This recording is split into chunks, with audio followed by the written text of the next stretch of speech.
اعتکاف پیارے پیارے اسلامی بھائیوں اور مدنی چینل کے ناظرین، جب بھی مسجد میں داخل ہوا کریں اعتکاف کی نیت ضرور کر لیا کریں، اور یہ بھی یاد رہے کہ مسجد کے اندر کھانا پینا، سونا، سحری یا افطار کرنا یہ سب کچھ منع ہے، لیکن اگر ہم اعتکاف کی نیت کر لیں گے تو ضمناً ضرورتاً یہ سب چیزیں بھی جائز ہو جائیں گی۔ اب مثال کے طور پہ تراویح کے درمیان ہم پانی پیتے ہیں، یا سحری افطاری کے وقت اگر مسجد میں کچھ کھاتے پیتے ہیں تو یہ شرعاً اجازت نہیں ہے، اس کی ناجائز ہے، لیکن اگر اعتکاف کی نیت کی ہوئی ہوگی تو انشاءاللہ یہ ہم امور بھی ہمارے لیے جائز ہو جائیں گے۔ درود پاک پڑھنے کے بے شمار فضائل و برکات ہیں۔ میرے آقا مدینے والے مصطفیٰ صلی اللہ تعالی علیہ وسلم کا فرمان عالی شان ہے، اجعلونی فی وسط الدعاء وفی اولہ وفی آخرہ، مجھے دعا کے درمیان، شروع اور آخر میں رکھو، یعنی تم مجھ پر اپنی دعا کے شروع، درمیان اور آخر میں درود بھیجو۔ یعنی درود پاک یہ وہ وظیفہ ہے کہ اگر دعا کے شروع میں، دعا کے درمیان میں، دعا کے آخر میں پڑھ لیا جائے تو انشاءاللہ یہ ہماری دعاؤں کی قبولیت کا سبب بن جاتا ہے۔ وہ دعا مستجاب ہوتی ہے جس میں ہوتا ہے ضم درود و سلام، بالیقین سب سے افضل و اعلیٰ ذکر شاہ درود و سلام، طاعتیں سب اسی سے ہیں مقبول، طاعتوں میں اتم درود و سلام۔ تو ہمیں چاہیے کہ خوب درود پاک پڑھتے رہا کریں، اور ویسے بھی آج جمعہ کا دن ہے اور ہم یہ حدیث ہر جمعے کو ریپیٹ کرتے ہیں کہ حدیث پاک کا خلاصہ ہے، جو جمعہ کے دن 200 بار درود پاک پڑھے اس کے 200 برس کے گناہ معاف کر دیے جاتے ہیں۔ صلو علی الحبیب صلی اللہ تعالی علی محمد صلی اللہ علیہ وسلم۔ الحمدللہ ویسے تو ہماری مسجد میں عام دنوں میں جو دوسرا جمعہ ہوتا ہے وہ 3 بجے ہوتا ہے، ماہ رمضان میں یہ جمعہ انشاءاللہ عز و جل 3:30 بجے ادا کیا کرے گا۔ اللہ کی رحمت ہے کہ ہمیں ایک بار پھر اس نے ماہ رمضان عطا فرمایا، اور یہ وہ مہینہ ہے جو عظمتوں والا، رحمتوں والا، برکتوں والا ہے۔ یا خدا ہم عاصیوں پر یہ بڑا احسان ہے، زندگی میں پھر عطا ہم کو کیا رمضان ہے، ابر رحمت چھا گیا ہے اور سما ہے نور نور، فضل رب سے مغفرت کا ہو گیا سامان ہے۔ یا الہی تو مدینے میں کبھی رمضان دکھا، یا الہی تو مدینے میں کبھی رمضان دکھا، مدتوں سے دل میں یہ عطار کے ارمان ہے۔ مدینے یہ جو ماہ رمضان ہے اس کی فضیلتیں حدیثوں میں کیسی بیان ہوئی کہ رمضان کریم کی پہلی ہی رات سے آسمانوں کے دروازے کھول دیے جاتے ہیں اور آخری رات تک بند نہیں ہوتے۔ جو بندہ ماہ رمضان کی رات میں نماز پڑھتا ہے، اللہ عز و جل اس کے ہر سجدے کے بدلے میں اس کے لیے 1500 نیکیاں لکھتا ہے، اور اس کے لیے جنت میں سرخ یاقوت کا گھر بناتا ہے ہر سجدے پر۔ اب جو لوگ تراویح میں بعض اوقات ڈنڈی مار رہے ہوتے ہیں کہ یار کم تراویح پڑھ لیں، 5-6 روزہ تراویح پڑھنے کے بعد لوگ کہتے ہیں اب تراویح چھوڑ دینی چاہیے، بلکہ کچھ لوگ سوشل میڈیا پہ آ کر یہ بات کر رہے ہوتے ہیں کہ جناب تراویح تو سنت ہے، نہ پڑھیں کوئی مسئلہ نہیں۔ لیکن اگر یہ اعلان کر دیا جائے کہ پوری 20 رکعت پڑھنے والے کو ایک DHA کا پلاٹ دیا جائے گا، تو مجھے بتائیں کوئی 19 پڑھے گا؟ اچھا پھر لوگ شاید یہ بھی کہیں کہ حضرت رمضان کے بعد بھی کوئی اسکیم ہے تو اس کے بعد بھی ہم پڑھنے کے لیے تیار ہیں۔ 20 رکعت کی بات نہیں ہو رہی، ہر سجدے پر میرے آقا فرما رہے ہیں، ہر سجدے پر جنت میں سرخ یاقوت کا محل دیا جائے گا۔ 20 رکعت میں 40 سجدے ہوتے ہیں۔ آپ سوچے تو صحیح کہ ہمارے تو لاٹری نکل آئی ہے، ہمیں تو صرف تراویح نہیں، تراویح اور نمازوں کے علاوہ، فرض نمازوں کے علاوہ اور نوافل بھی پڑھنے چاہیے اور سجدے کرنے چاہیے۔ اللہ وہ دن لائے ہم اوابین بھی مغرب کے بعد پڑھیں، رات تہجد بھی پڑھیں، فجر کے بعد جب سورج طلوع ہو جائے اس کے 20 منٹ بعد اشراق و چاشت بھی پڑھیں، ہر سجدے پر اتنا ثواب۔ تو سبحان اللہ، اللہ پاک کے آخری نبی علیہ الصلوۃ والسلام نے فرمایا جب رمضان کریم کی پہلی رات آتی ہے تو اللہ پاک میری امت کی طرف رحمت کی نظر فرماتا ہے، اور جس کی طرف اللہ پاک نظر رحمت فرمائے گا اسے کبھی عذاب نہ دے گا۔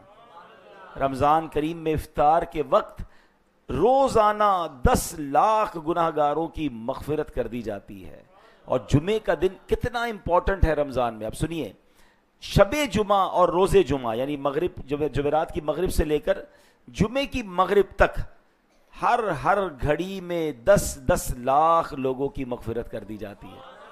اور یہ وہ لوگ ہوتے ہیں کہ جن پر جہنم واجب ہو چکی تھی, یعنی گناہوں کے سبب جہنم واجب تھی, اور رمضان کی برکت سے جمعہ کا دن آیا, ہر گھڑی 10 لاکھ بخشے جا رہے ہیں. تو آج ہم مسجد میں بیٹھے ہیں, اللہ کے گھر میں بیٹھے ہیں. مجھے ایسا محسوس بھی ہو رہا ہے کہ کچھ لوگ شاید جلدی اس لیے آ گئے کہ وہ 3 بجے جمعہ انہوں نے سمجھا ہوگا, اب سوچ رہے ہوں گے یار یہ تو آدھا گھنٹہ ہمارا ضائع ہو گیا.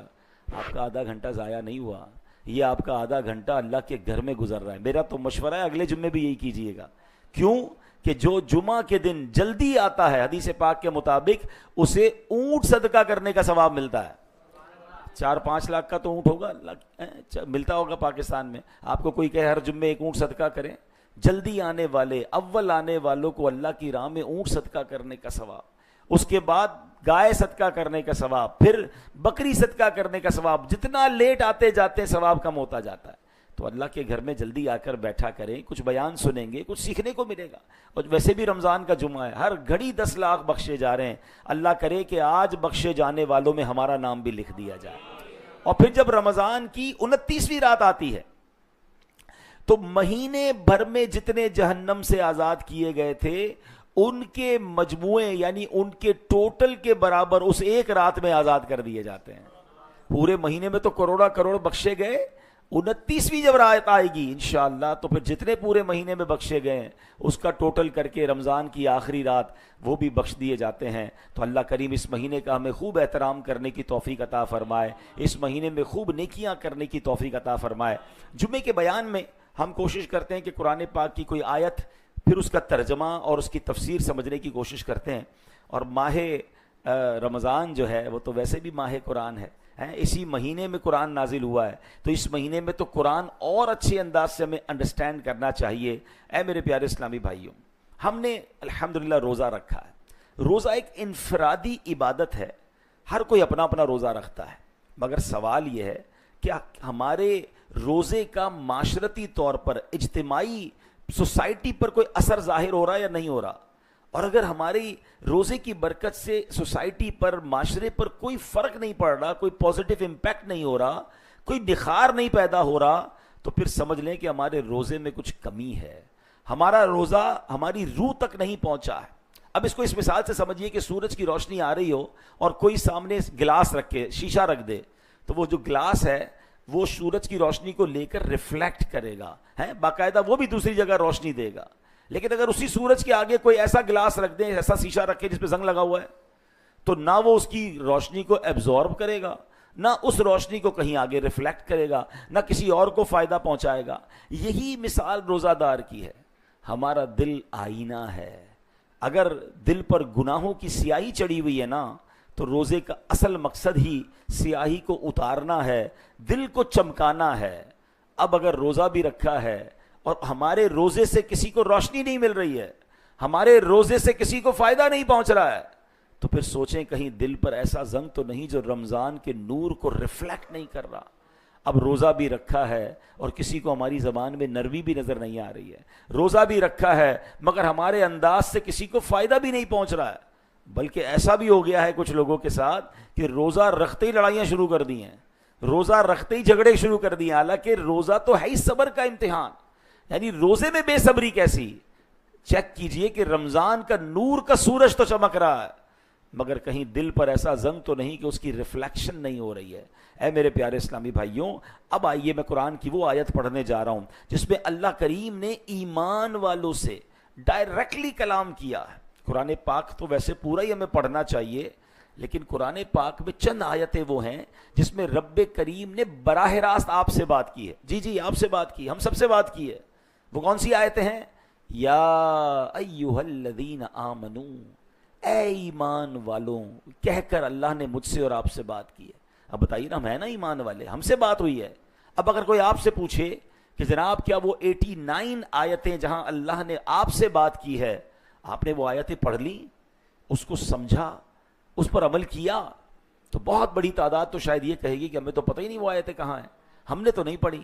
یعنی آپ سوچیں کہ اب صبح اٹھتے ہی پہلے واٹس ایپ پر میسج چیک کرتے ہیں کہ یار کسی کا اہم میسج ہے تو پہلے میں پڑھ لوں، لیکن اللہ کا پیغام قرآن میں ہمارے لیے آیا ہوا ہے، مگر کیا اب تک ہم نے پڑھا ہے یا نہیں پڑھا؟ غور کیجیے۔ اب جو میں آیت پڑھنے جا رہا ہوں اس میں اللہ نے مجھ سے اور آپ سے براہ راست بات کی ہے۔ پارہ نمبر 26 ہے سورہ حجرات اور آیت نمبر 11۔ اللہ ارشاد فرماتا ہے، بسم اللہ الرحمن الرحیم، یا ایہا الذین آمنوا لا یسخر قوم من قوم عسى ان یکونوا خیرا منہم ولا نساء من نساء عسى ان یکن خیرا منہن۔ اللہ اکبر۔ آسان ترجمہ قرآن کنز العرفان، اے ایمان والو، مرد دوسرے مردوں پر نہ ہنسیں، ہو سکتا ہے کہ وہ ان ہنسنے والوں سے بہتر ہوں، اور نہ عورتیں دوسری عورتوں پر ہنسیں، ہو سکتا ہے کہ وہ ان ہنسنے والیوں سے بہتر ہو۔ اب اس آیت سے بہت کچھ سیکھنا ہے۔ مسلمان کی عزت و تعظیم میں سے ہے کہ کسی بھی طرح اس کا مذاق نہ اڑایا جائے۔ آیت کریمہ کے اس حصے میں اس بات کی تعلیم دی گئی ہے کہ کوئی مرد دوسرے مرد کا اور کوئی عورت دوسری عورت کا مذاق نہ اڑائے۔ ہر ایک کا اپنا ذوق ہوتا ہے، ہر ایک کا اپنا انداز ہوتا ہے زندگی گزارنے کا۔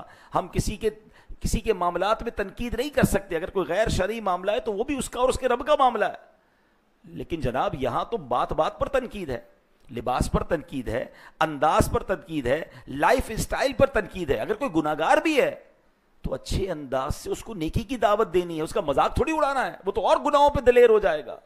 مگر یہاں معاملہ یہ ہے کہ دیندار کا بھی مذاق اڑایا جا رہا ہے اور دنیا والے بھی اپنے زندگی گزار رہے ہیں اس کا بھی مذاق اڑاتے ہیں، بلکہ اللہ نے کسی چیز کو بنایا اس کا بھی مذاق اڑا رہے ہیں۔ اب کوئی بیچارہ داڑھی رکھ لے، حالانکہ اس نے سنت پر عمل کیا ہے، اس کا مذاق اڑائیں گے۔ سنت پر عمل کر رہا ہے، دیندار ہو گیا ہے، نمازی بن گیا، اس کا مذاق اڑائیں گے۔ اچھا پھر اگر کوئی شخص بیچارہ بیمار ہے، اس کو کوئی ایسی پرابلم ہے، مثال کے طور پہ کسی کی آنکھ پراپر نہیں کھلتی ہے، اس کو بہنگا کہیں گے۔ کوئی صحیح بولتا نہیں ہے، اس کو توتلا کہیں گے۔ آپ سوچئے یہ کس قدر سخت بات ہے، کتنی بڑی دل آزاری ہے، اور روزہ رکھ کر اگر یہ کام ہو رہا ہے۔ دیکھیں روزے میں تو ہم نے سیکھنا ہے۔ قرآن پاک کی جو یہ سورت ہے نا سورہ حجرات، اس میں باقاعدہ زندگی گزارنے کے آداب بیان کیے گئے۔ کسی کے ہونٹوں کا مذاق، کسی کے جناب جسم کا مذاق، کسی کے لباس کا مذاق، کسی کی غربت کا مذاق، کسی کی سواری کا مذاق۔ قرآن کہتا ہے مرد مردوں کا مذاق نہ اڑائیں، ہو سکتا ہے جس کا مذاق اڑا رہے ہیں ان سے بہتر ہوں، اس کو اللہ نے بنایا نا، ہم کون ہیں کسی کا مذاق اڑانے والے؟ اور آج آپ کسی کا مذاق اڑا رہے ہیں، ایسا نہ ہو تھوڑے دنوں بعد آپ خود مذاق بن جائیں۔ عربی کا ایک مقولہ ہے، چند دو جملے ہیں مگر ادھر دل پر لکھنے والے ہیں، من ضحکا ضحکا، بات پوری ہو گئی۔ جو کسی پر ہنستا ہے اس پر بھی ہنسا جاتا ہے۔ آج کسی کا مذاق، آج کسی کو ذلیل، آج کسی کو تکلیف دینے والے غور کریں کہیں زمانے میں ہمارا مذاق نہ بن جائے۔ انسان ہے، کوئی تکلیف میں ہے، آپ اس کے ساتھ دیں۔ آپ بلکہ کسی ایسے شخص کو دیکھ رہے ہیں جو کسی تکلیف میں ہے، کپڑے اچھے نہیں پہنے، گاڑی اچھی نہیں، سواری اچھی نہیں، جسم پہ کوئی پرابلم ہے، کوئی بیماری ہے، اس کو دیکھ کر تو اللہ کی بارگاہ میں شکر ادا کریں کہ اللہ تیری مہربانی، تو نے مجھے ایسا نہیں بنایا۔ اس کا مذاق اڑائیں گے؟ باقاعدہ دوست نقل اتار کر مذاق اڑاتے ہیں، اس جیسا بول کے مذاق اڑاتے ہیں، اس جیسا چل کے مذاق اڑاتے ہیں۔ وہ نہیں ہے وہ جس کا قد لمبو، وہ ٹھنگو، وہ موٹو، وہ کالا۔ لا حول ولا قوت الا باللہ۔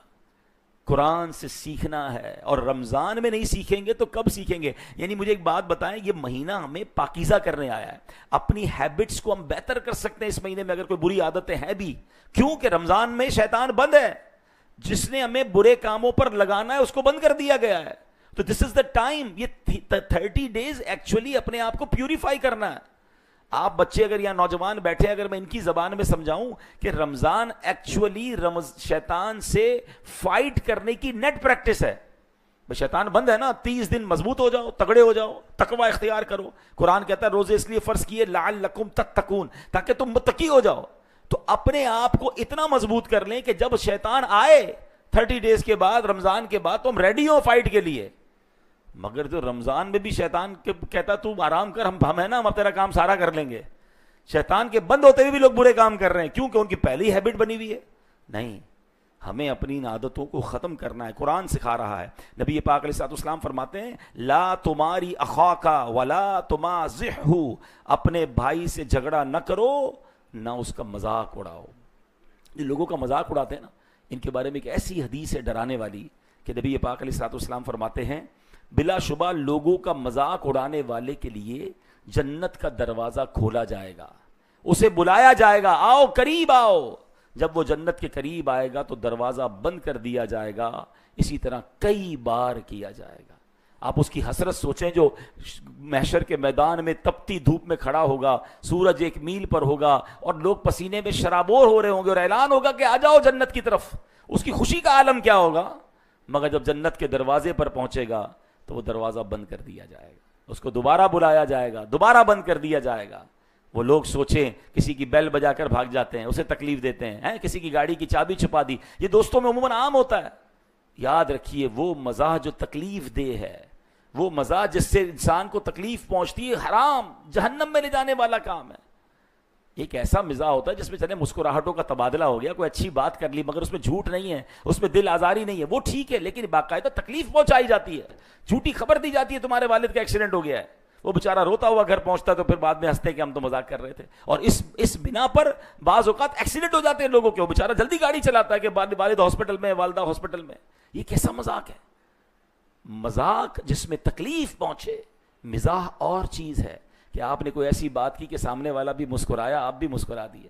سبحان اللہ، سرکار دو عالم علیہ الصلوۃ والسلام کی طبیعت میں بڑا پیارا ایک سافٹ انداز تھا کہ نبی پاک کبھی کبھی ایسی گفتگو فرماتے کہ صحابہ کے چہروں پر مسکراہٹ آ جاتی۔ ایک صحابیہ آ کر نبی پاک سے عرض کرتی ہیں حضور مجھے اونٹ عطا فرمائیے، نبی پاک فرماتے ہم تو تمہیں اونٹ کا بچہ دیں گے۔ ہیں کہتی حضور میں اونٹ مانگ رہی ہوں، آپ مجھے اونٹ کا بچہ دیں گے؟ آقا فرماتے ہم آپ کو اونٹ کا بچہ دیں گے۔ جب تھوڑی دیر ہو گئی تو سرکار علیہ الصلوۃ والسلام نے فرمایا کوئی بھی اونٹ اگر تمہیں دیا جائے گا وہ اونٹ کا بچہ ہی ہوگا نا۔ ہیں اب بتائیں اس میں کوئی دل آزاری والی بات تو نہیں، مگر پوری محفل میں مسکراہٹوں کا تبادلہ ہو گیا۔ بلکہ سچی بات ہے میں دیکھ رہا ہوں یہاں بھی کئی چہروں پر مسکراہٹ آ گئی ہے، یعنی سبحان اللہ میرے آقا کا انداز دیکھیں، 1400 سال بعد بھی امت مسکرا رہی ہے۔ تو ایسا کام کریں نا کہ بھئی مسکراہٹ آئے، نہ کہ تکلیف پہنچائیں۔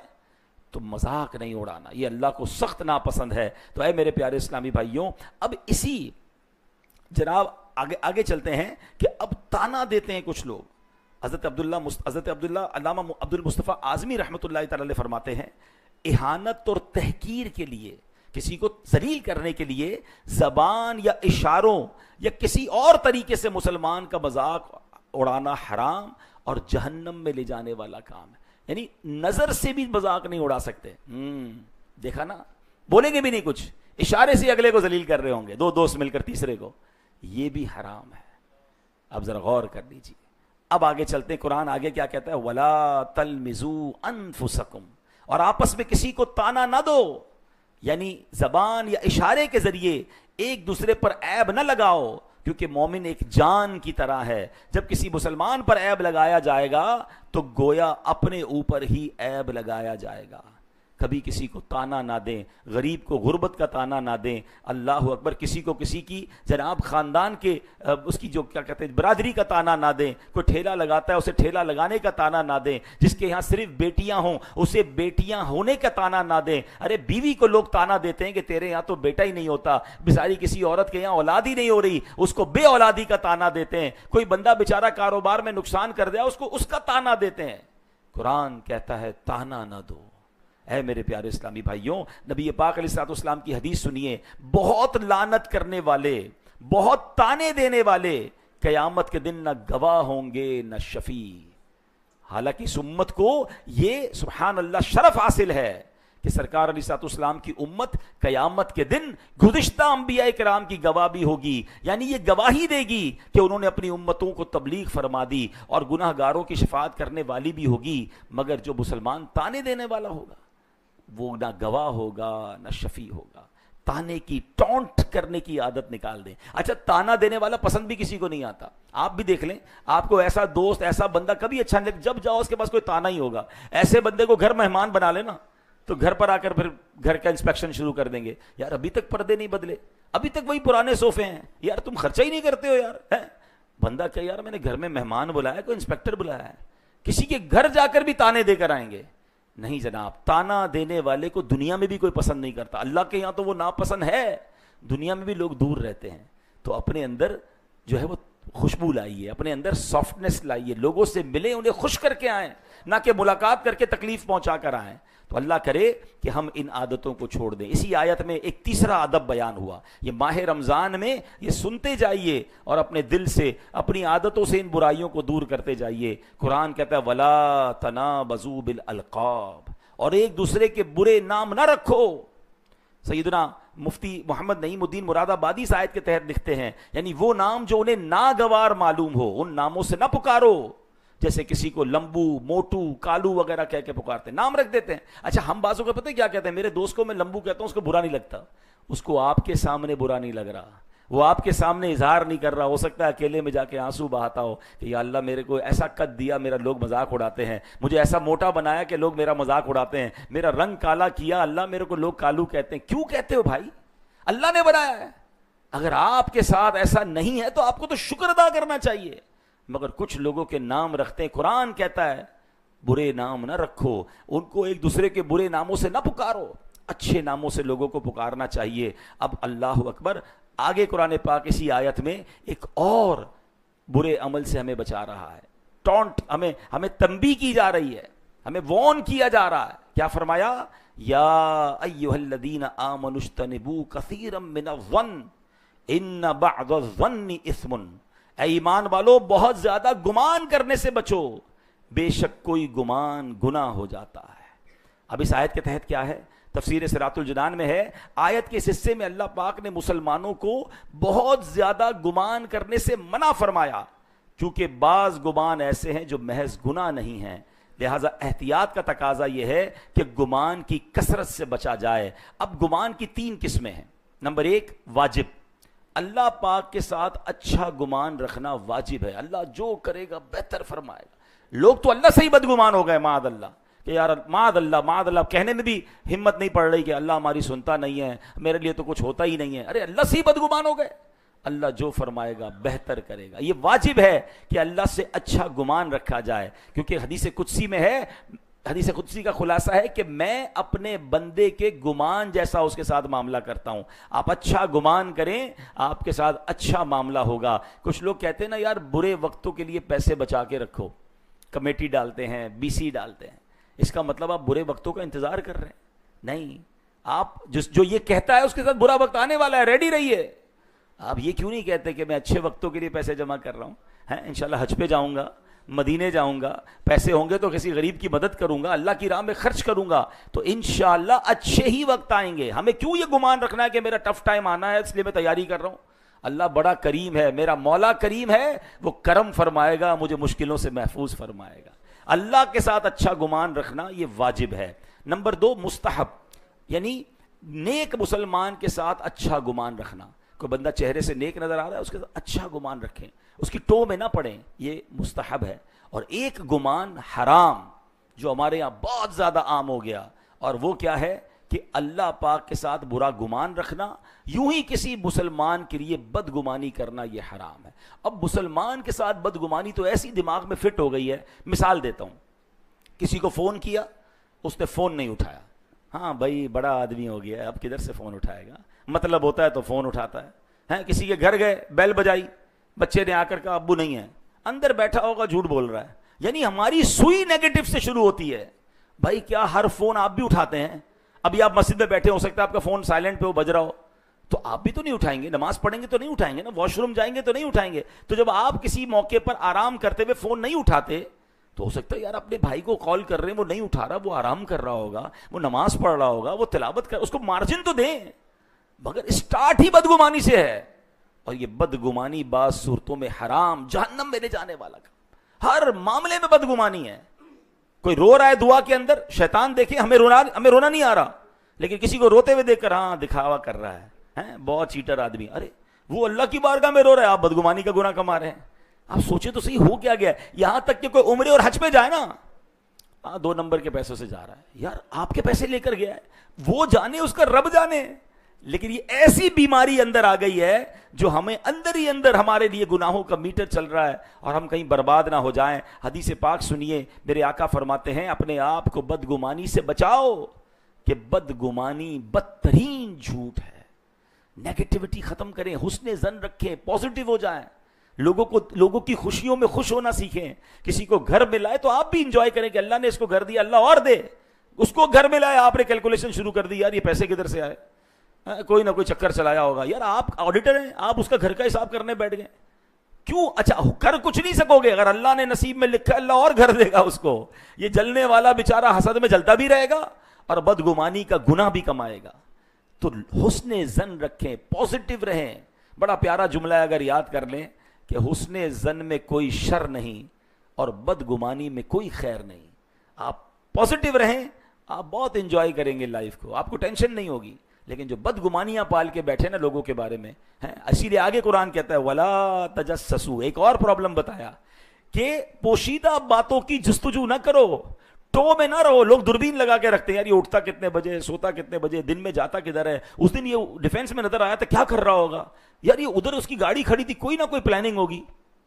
ہمیں کیا پرابلم ہے, ہمیں کیوں تجسس ہے لوگوں کے ٹو میں پڑنے کا ہے, یہ فلاں کے ساتھ کیوں کھڑا ہے, باتیں کیوں کر رہا ہے. یعنی کچھ لوگ تو اتنے تجسس والے ہیں کہ ان کو دیکھ کر اگر ہم مسکرائیں نا تو کہتا ہے لگتا ہے مجھے دیکھ کر مسکرا اس لیے رہا ہے, کوئی نہ کوئی پلاننگ ہی کر رہا ہے. اچھا کسی دن نہ مسکرائے تو کہتا ہے لگتا ہے بہت میرے خلاف ناراض ہو گیا ہے, اب کچھ اور پلاننگ کر رہا ہے. بندہ کہے یار اس کو دیکھ کے مسکراؤں یا چپ رہوں, ہر بات میں کوئی نہ کوئی نیگیٹیوٹی ہے. ولا تجسسوا, قرآن کہہ رہا ہے پوشیدہ باتوں کی جستجو نہ کرو.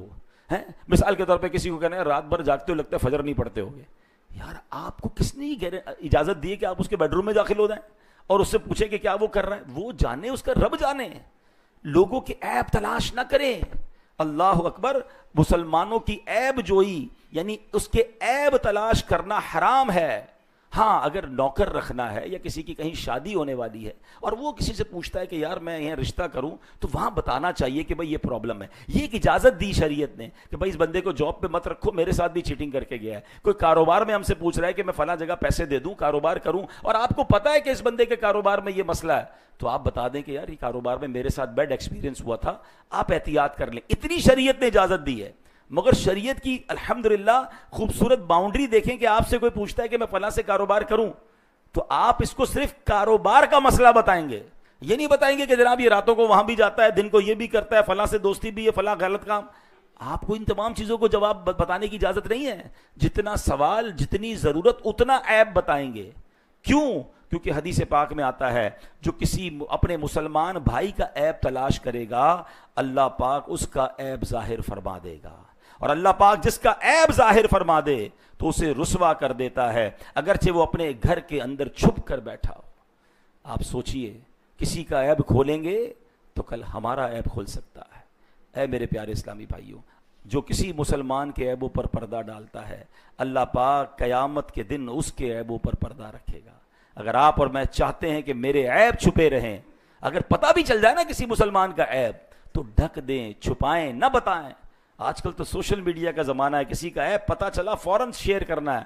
فوراً جناب پتہ چلا اس کے بیٹے کا یہ مسئلہ ہو گیا, پتہ چلا اس کی بیٹی نے یہ کر دیا, پتہ چلا اس کی دکان پر فلاں چھاپا پڑ گیا, ہاں اس کے ساتھ یہ معاملہ ہو گیا. کیوں؟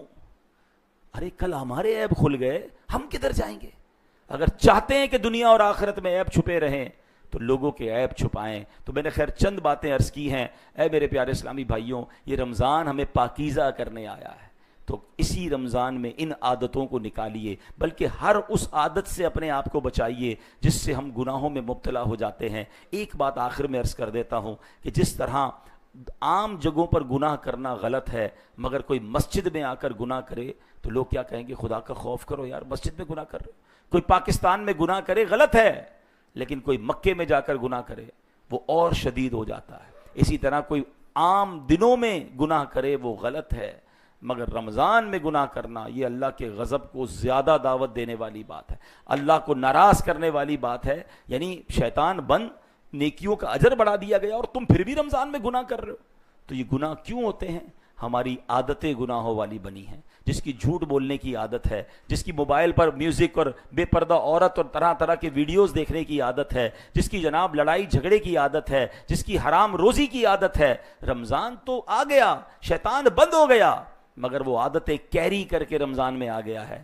پلیز خدا را ایسا نہ ہو کہ ہماری یہ بری عادتیں ہمیں رمضان میں بھی گناہ کروا دیں. تو ان گیدرنگز کو اوائڈ کیجئے, ان موبائل فون کی ایکٹیویٹیز کو اوائڈ کیجئے، ان سوشل میڈیا سے دور ہو جائیے، بلکہ ان دوستوں سے دور ہو جائیے کہ جہاں جا کر ہم سے گناہ ہو جاتے ہیں۔ ہم رمضان کو عبادت میں، تلاوت میں اور دعاؤں میں گزاریں۔ اللہ کریم ہمیں اس رمضان کی خوب برکتیں عطا فرمائے۔ ماہ رمضان میں میرے آقا خوب سخاوت فرمایا کرتے اور نبی پاک ہر آنے والے سائل کو عطا فرماتے۔ تو ہم بھی کوشش کریں کہ اس مہینے میں خوب اللہ کی راہ میں خرچ کریں، اپنے غریب رشتہ داروں کا خیال رکھیں، اپنے ملازمین کا خیال رکھیں، اور اس کے ساتھ ساتھ میری گزارش ہے کہ دعوت اسلامی جو دنیا بھر میں دین متین کی خدمت کر رہی ہے، وہ دعوت اسلامی جس نے ہمیں اتنی پیاری مسجد کا تحفہ دیا، اور یہ ایک مسجد نہیں بلکہ اس دنیا میں 7,000 سے زیادہ مساجد دعوت اسلامی بنا چکی ہے، 19,000 سے زیادہ مدارس بنا چکی ہے، جس میں لاکھوں بچے بغیر فیس کے قرآن پاک پڑھ رہے ہیں،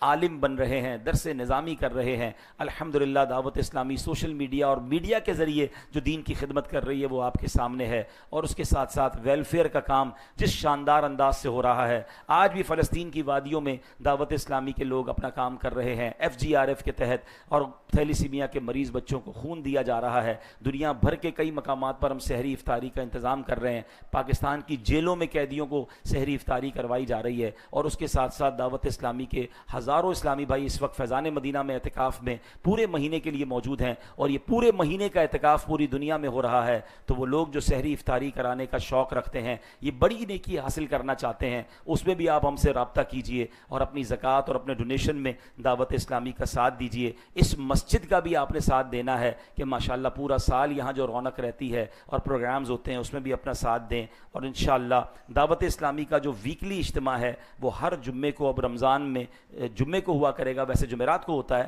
رمضان میں جمعہ کو ہوا کرے گا اور عصر سے مغرب ہوا کرے گا۔ تو آج بھی اجتماع ہوگا جامع مسجد فیضان اسلام فیز 6 میں، تو آپ اس میں بھی شرکت کیجئے۔ جیسے ہم نے سنا کہ جمعہ کا دن یہ خاص دعاؤں کی قبولیت کا دن ہے، تو آج کا دن اجتماع میں شرکت کر کے افطار سے پہلے دعاؤں میں شامل ہوں۔ اگر آپ مدنی چینل کے ساتھ کنیکٹ نہیں ہیں تو روزانہ سحری اور افطار ٹرانسمیشن میں مدنی چینل کے ساتھ اپنی فیملی کے ساتھ وقت گزاریں کہ وہاں علم دین سیکھنے کو بھی ملتا ہے، اور ان مقبول ساعتوں میں رکت انگیز دعائیں ہوتی ہیں، آپ اس میں بھی شامل ہو سکتے ہیں۔ اللہ کریم ہمیں عمل کرنے کی توفیق عطا فرمائے۔